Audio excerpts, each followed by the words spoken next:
at this. You have a hammer, you have a nail, and you have a wooden plank. Look at the nail. It doesn't have a pointed edge.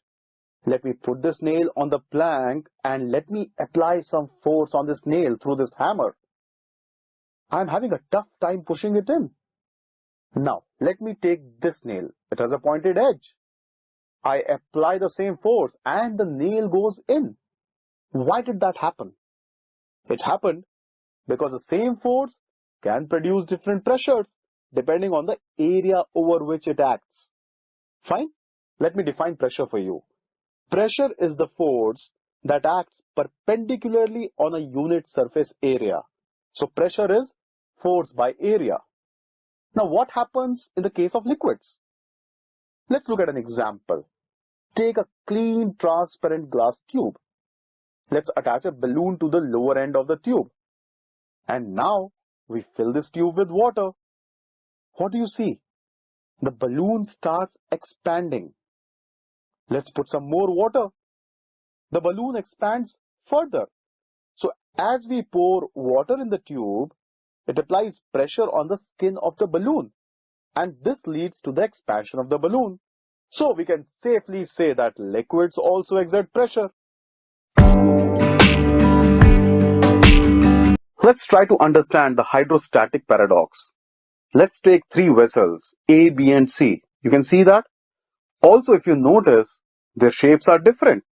They are connected at the bottom by a horizontal pipe. Now let's see what happens when we fill these vessels with water. What did you find? The level in the three vessels is the same, though because of their shapes, they hold different amounts of water. Why did that happen?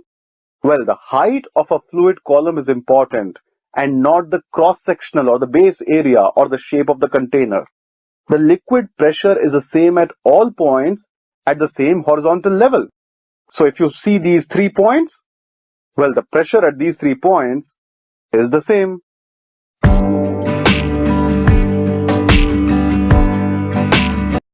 What do you see on your screen? Yes, it's a metal ball. And you see this metal ring? The ball, as you can see, easily passes through the hole of this metal ring.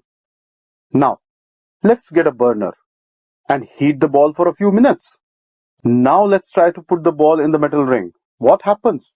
The ball does not pass through the hole of the metal ring. Now, why did that happen? Let me give you the reason. It happened because a metal usually expands on heating.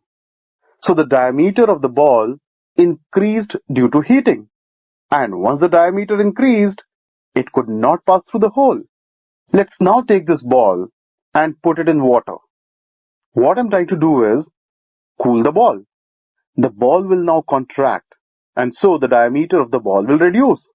Let's now pass it through the ring. And what do we see? It passes. So what we can infer from this is metal expands on heating and contracts on cooling.